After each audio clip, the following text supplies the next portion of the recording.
Alright guys, I just want to cover this video because so somebody made a comment, oh, does your employer know that you make these negative videos, all these negative videos? Not all my videos are covering these subjects for a start. Secondly, it's to do with context. The reality is there's a lot of people going through similar scenarios in many businesses.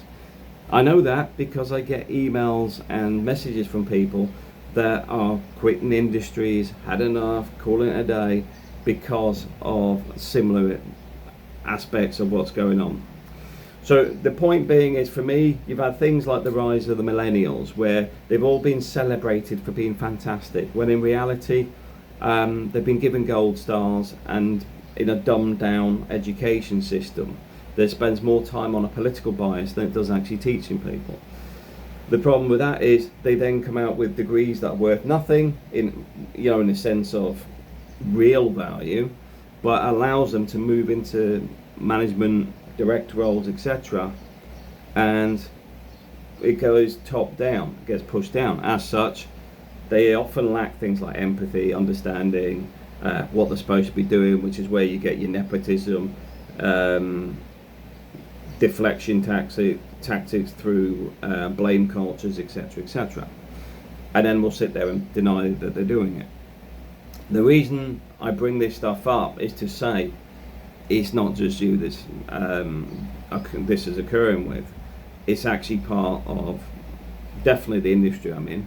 But to be fair, the industry I'm in, I think it went in a decline when they mixed soft services and hard services together. Because when it was predominantly hard services, it was engineers and people that knew what they were doing from a technical aspect. When you start mixing cleaners and their management in, they come from zero technical background, etc., you start getting people that were cleaning managers in charge of engineers, and things start watering down. Along with, you'll find with things like cleaning supervisors, they're often quite aggressive because they're used to dealing with cleaners. Engineers are a different mentality, different way of working. They're solution finders. Where cleaners is you do as you're told, or I'll sack you. That's the mentality often. When in reality, with an engineer, you do that, they leave. They just get another job. So that's why I talk about this stuff, because we're in a weird scenario where a lot of businesses are affected with bad management. There's a stat the other day which was, I think it's 86 to nearly 90% of managers are mediocre or accidental managers. That's the two phrases that have come up regularly with those. The reality is, if you're not prepared to look in the mirror, which many people won't, you cannot correct your behaviours. So is it an issue I slag off my business? Well, firstly, I've never named the business. Secondly, it's a cultural thing within facilities. It's not a specific business. These problems are everywhere. I speak to a lot of people that are project managers within healthcare, etc., etc. They're all suffering with the same problems. So don't think, oh well, you're talking, so it must be just your employer, blah blah blah. You're slagging them up, blah blah. It's a cultural thing within the industry. Secondly, even the firm I left over 2 years ago, the person that replaced me resigned yesterday.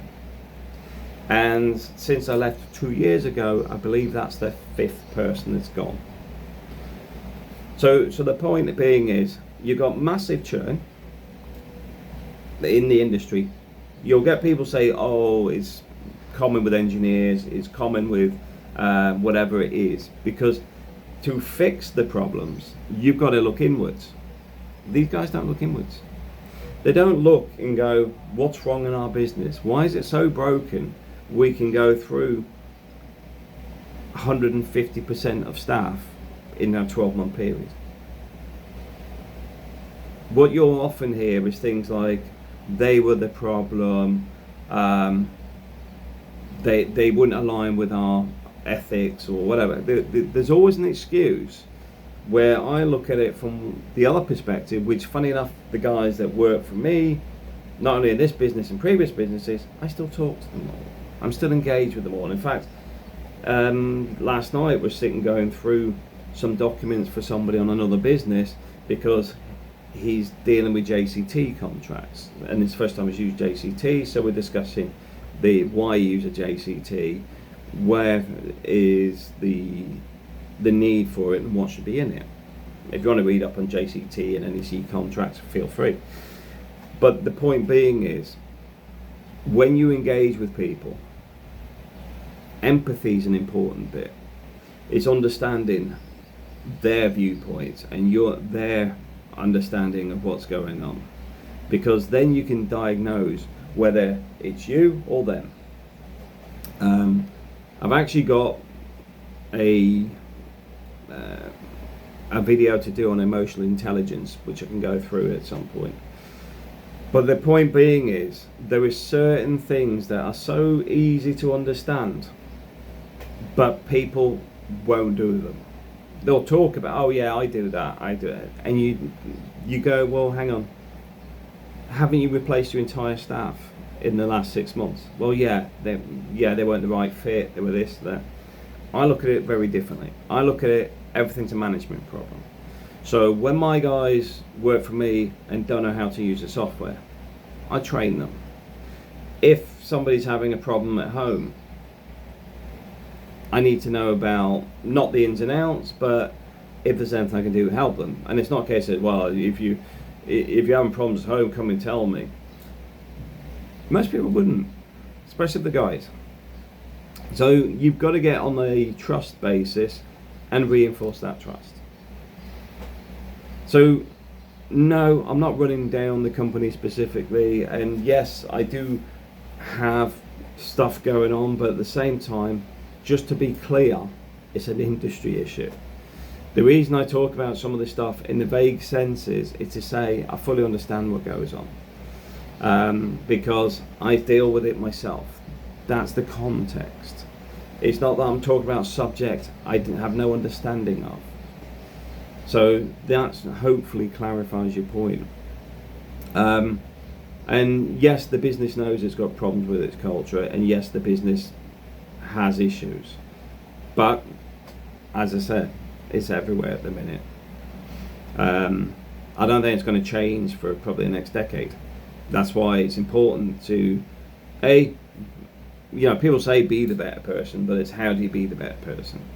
Being empathetic to your own staff, etc., is an important part of this. Also, being the person that can be the umbrella for your own teams is the important bit. Removing blame culture, supporting progression, supporting development, encouraging people that work for you to actually evolve to the next level. Because from a business perspective, you've got to separate whether you're a worker or a leader. My leadership is based on the development of the individuals. I support the business, but for example, if you're a project manager in a company this size, I would not expect you to stay for 3 years. After 3 years, well, probably 2 years, I'd expect you to leave. Why? It's normal progression. Once you've been trained up on how to run projects, you've got your construction design and management understanding, you've got your Prince 2, you've got your understanding how to manage projects from a risk and method statement perspective, and actually how to create them as well as review other people's, understand construction phase plans, etc., etc. And thrown in amongst that, teach you how to build workbooks and stuff so you can actually generate documents that you may need on other contracts that they probably haven't got. My job's done if you progress after about 2-3 years. If you've got a high churn scenario, then I see it as I'm failing. That's it. But I'll be honest with you, everybody's worked for me stayed the course. The business has changed direction, but all the guys that work for me have all moved on to better jobs. That means my job was done right. So yeah, hope that clarifies it. But no, it's not that it's bothering me long term or whatever. I do get the odd niggling, you know, when something stupid happens on like a, you know, where you know it's going on, people pretend it's not going on, and you're just like, look, I'm not stupid. That does irritate me, because you're getting into the realms of people trying to gaslight you and stuff because it's in your face, and they go, oh no, I'm not doing it. It's irritating. It's not destroy my soul or something else, because leaving is always an option, and that's the key to a lot of this. If you get too far into it, is you move on. Yeah, so I hope that answers your question. But for me, I do think it's important that people understand we're in a very peculiar environment at the moment. Businesses are, it's peculiar. I think you've had the rise of the wokeism and all the other stuff that's going on, so they've polluted the education system, along with running down men, for example. I mean, you just had I think it was last week, was it, where Disney, well, was it a VP, was actually openly discussing over dinner the fact that they weren't hiring white males. If you look at your LinkedIn, you'll find there's a lot of push for women to be promoted in jobs. The problem with that, along with the other bit, is when you start pushing people into jobs that they're not trained for, not experienced for, they know they're probably on borrowed time, or they assume they're on borrowed time, because they've got two things: either they've got to learn quick or use every tactic in the book to keep them in position, which includes deflection, lying, deceptive practices. And that's the problem. So no, I'm not too bothered with it. It's just the fact is we need to get past where we are today. Hence I focus on things outside of work. You know, that's the key to a lot of this. If you can stabilize the situation and it's to your benefit, then don't worry about it. You know, for example, if you're going to get block promotions because you know that the business has, say, a feminist viewpoint, then why work extra hard? Just do what you need to do to get through the day. That's what a lot of people do now. This is why some of them are complaining. When you got Goldman Sachs, where they're used to 120-hour weeks, and people are starting to drop off. Guess what? People see this stuff. A lot of people are starting to pull away. The NHS, a lot of doctors don't work a full week. They've reduced their hours. Now, in my old days, I work solid. I work till the job's done. I've dropped all that off. This is the point. It's not about being affected by it. It's by making sure things can't affect you. So this is the whole concept of, okay, you pay me 40 hours, I work 40 hours. That's it. For me, I'm used to working 60 to 80 hours. So doing a 40-hour week means I concentrate on things like the treadmill. I'll go on that from, first thing in the morning for an hour. I'll do my VR boxing at night. I do my weights at night. I do a lot of other stuff that previously I'd stopped doing simply because I didn't have the time. Starting to develop stuff on software. Taking on another course at the minute. I'm now halfway through my degree. So, does it affect me in a negative way? No. The reason being, where I'm sitting in the business is somewhere, when I took the job on, it was supposed to be moving up. There's supposed to be a bigger piece. That's not occurred because A, the business is too small, but B, there's a lot of politics in the business. But I focused on my degree, etc., because I can move to a bigger position in another company. Now, One of the key things that you got to take away from this is the conversation you thought was important to try and, make an issue with me about it. Is the reality is these open type conversations are what should be happening with many people, and they often can't. Why is that? Because of the way businesses operate. They destroy the trust. The nail that stand proud gets fired. All that sort of stuff that goes on. I'm in charge, blah blah blah.